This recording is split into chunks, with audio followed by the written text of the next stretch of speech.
was hoping I'd see some excitement on this job.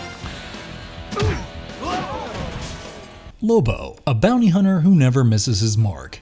We are back with another amazing DC villain, and this time it is an intergalactic bounty hunter whose name practically means one who devours your entrails and enjoys it.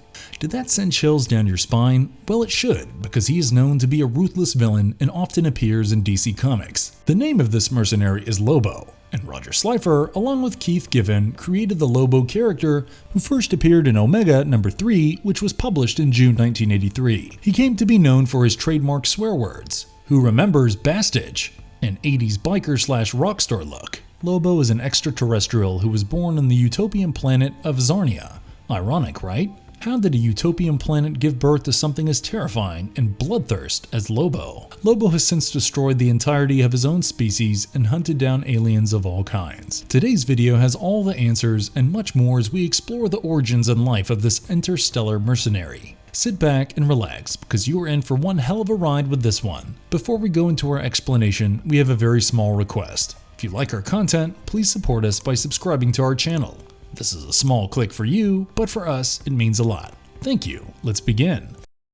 Lobo's first appearance in comic book. Lobo's first appearance was not long, but it was still very impactful. He appears in the third issue of the Omega Men, 1993, in the midst of an all-out intergalactic invasion of a planet called Planet Euphorix of the Vega system.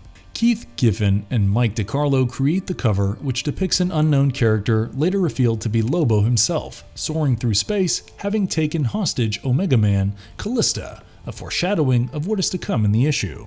It turns out that the planet Euphorix is the only planet not under the control of the Citadel, which is the big bad in this story and has gained control of all other planets in the system and has established a social order. The major thing protecting the planet against invasion from the Citadel was a force field which covered and protected the entire planet, and the aliens hadn't been able to figure out how to dismantle it. Yet. However, this time the Citadel was hell-bent on breaching Euphorix's defenses and taking control of the planet. As the invasion begins, we see as the princess of Euphorix steps up to the helm and battles the invaders. She is no dainty flower or damsel in distress, mind you, and we match as she defeats foe after foe, fighting for the freedom of her home planet. The invasion seems to be working, and Callista and her allies fight back with all they have, but things look bleak. However, the war is interrupted by three characters that no one seems to know. These three unnamed men walk onto the spaceship that is manned by Callista and her men and start attacking them one by one. We see the true force of Lobo's power as he kills one of her men simply by flicking his nose with his fingers and cause it to go inward into his brain, pushing out his brains from the back of his head. Before the people of the Citadel can reach her, she is taken hostage by Lobo and the other mercenary, and it turns out that someone had put a bounty on her head. The way he defeats Callista says a lot about him. He is methodical, cunning, and exceptionally intelligent, which makes him so much more scarier because he doesn't simply rely on brute force. However, she ends up being held captive by none other than the Citadel because unfortunately Lobo and his friend were picked by Harry Hawkham, the human agent of the Citadel itself, to capture Callista. He wanted to know the secret of the force field that surrounded the planet Euphorix and had protected it against their invasion for so long. The comic ends with an imprisoned Callista being questioned. Thus, Lobo's first appearance happens quickly in the midst of a lot of action, but he still manages to stand out as a ruthless bounty hunter. Lobo origin story. Lobo's origin is rife with instances of violence, and it all started when he was born. Lobo belonged to the Valorpian race before the crisis. Valorpians were hard to kill because they could create a copy of themselves after suffering any kind of injury that was short of total vaporization. This resulted in overpopulation and a greedy legacy. The Valorpians were eventually poisoned by the Scions, which led to their demise. Lobo was the only one who made it out alive. He then made a living by carrying out bounties across all galaxies. However, this is just one origin story. It is not uncommon for comic book characters to have a couple of different origin stories, and the next one will probably make you squirm.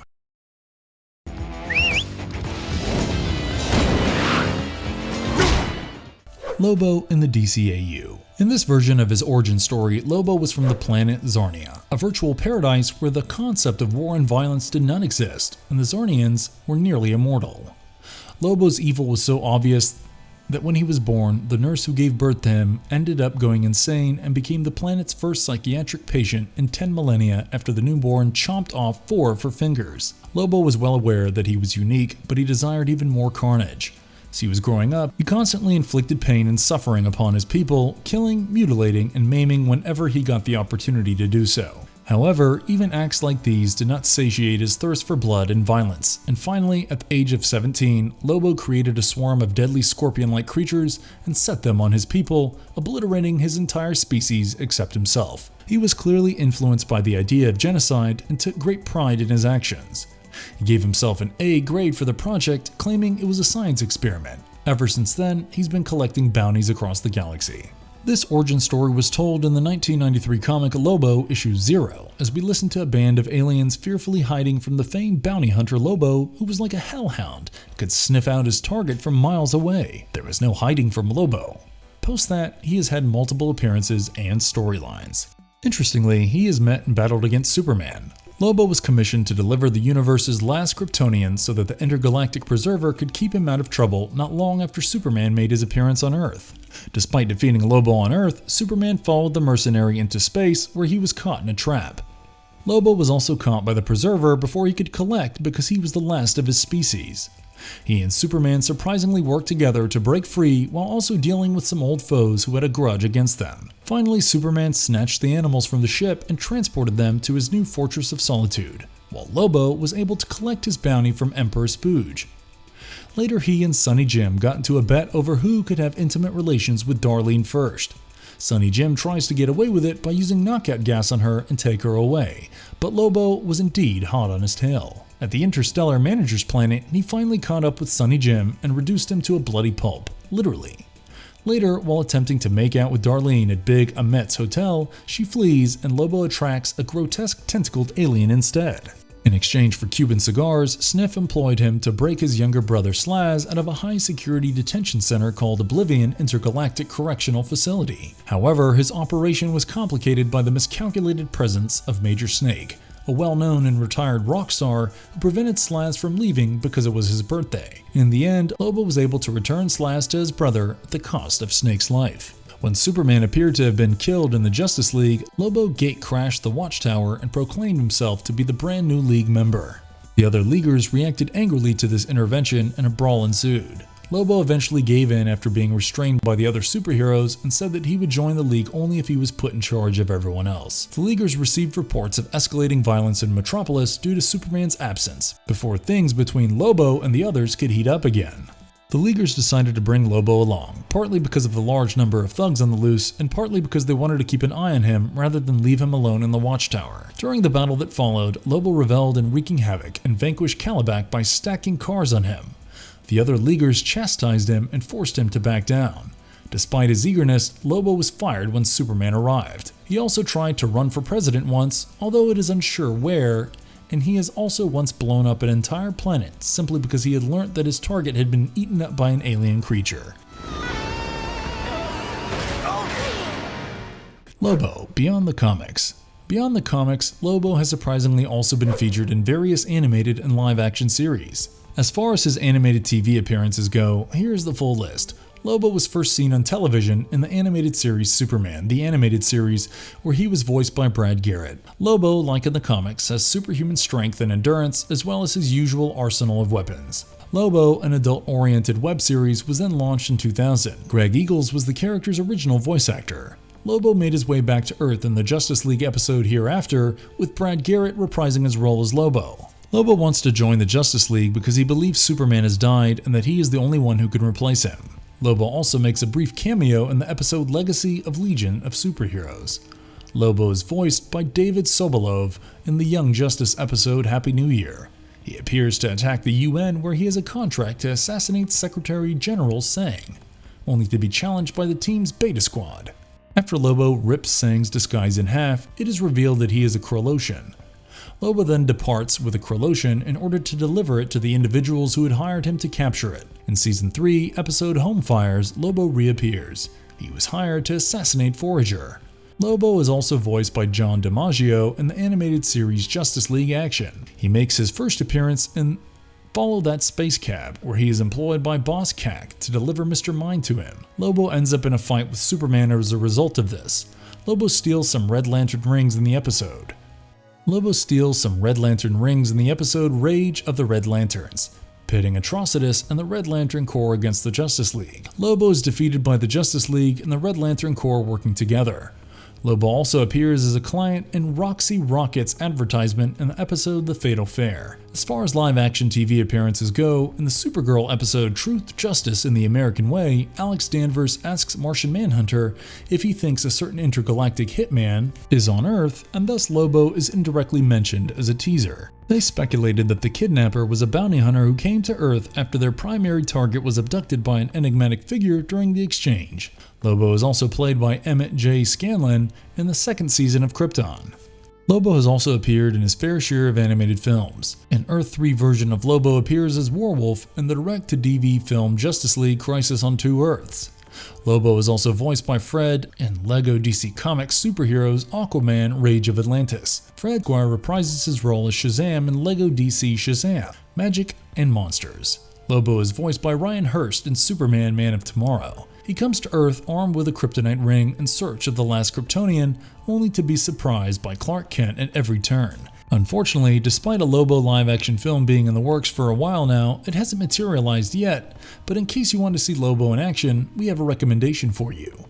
As part of the American Film Institute's Director's Study Program, Scott Leberecht directed a movie adaptation of the Lobo Paramilitary Christmas Special in 2002. Lobo is played by Andrew Briniarski, Easter Bunny played by Tom Gibbs, and Santa Claus played by Michael V. Allen. The film was made on a $2,400 budget, with many experts contributing their time and effort. In May 2002, it had its world premiere at the AFI. However, we still hold on hope for the Lobo film.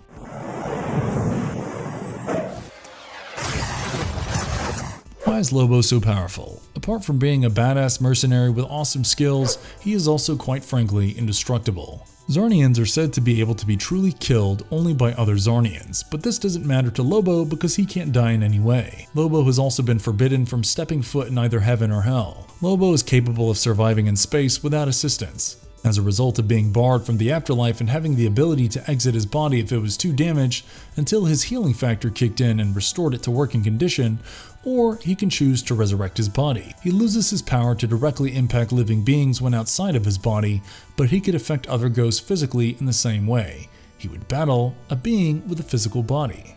Lobo's incalculable and outrageously random power set is the result of his omni-physical's nature of existing throughout the multi-dimensional realities while not completely situating inside any singular totality, according to the collective, which varies in proportion and capacity from simply pleasant to nearly infinite, allowing him to use and develop multiple new superhuman powers in every imaginable manifestation of his publishing. These enigmatic scholars have found out that he has amassed a unique dark energy that he holds within himself, which he used to wipe out two warlike alien species in a parallel timeline in an instant, having caused a controlled systematic genocide of billions. Lobo possesses superhuman strength, and allowing him to lift objects weighing more than 100 tons.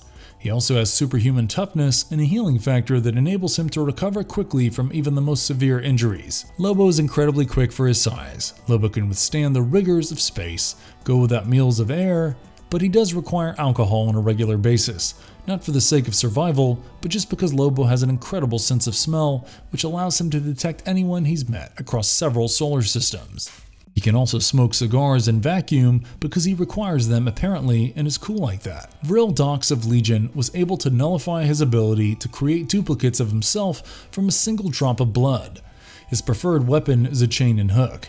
He also wields a slew of lethal weapons, most of which are ridiculously large, and loud guns are explosives. He has also demonstrated the ability known as Bottomless Satchel on occasion. This means he could pull out guns, explosives, ammo, and other items from seemingly nowhere or from something smaller than the item itself. Lobo's abilities were never demonstrated in the new 52 incarnation of the character, with the exception of regeneration. Lastly, his flying motorcycle, the Spazfrag 666, is his favorite mode of transportation. Lobo is thus an incredibly interesting and cool character, loved by all those who know him. Most fans know him as the undefeatable renegade who enjoys bounties and booze, but he's much more than that. He was originally conceived as a parody of Marvel's ultra-violent anti-heroes, particularly Wolverine and the Punisher. His passion for cigars in particular is similar to that of Logan's. Keith Giffen and Roger Slifer, who created him, didn't really expect him to be as famous as he was, particularly not for the same factors that Wolverine and Punisher were. Lobo was retconned in the early 1990s to include elements of Deadpool, another Marvel anti-hero who had recently debuted in comics, and this new version became cemented as DC's anti-hero. Lobo may have been developed as a parody of Marvel's flamboyant excess, but it's these characteristics that make the character so popular. From his love of space dolphins to his alcohol intake, fans adore Lobo's outlandishness. Do you? Let us know in the comments section below. And if you liked our content, don't forget to leave a like and subscribe to us if you haven't already. Have a good one and be safe. Thanks everyone.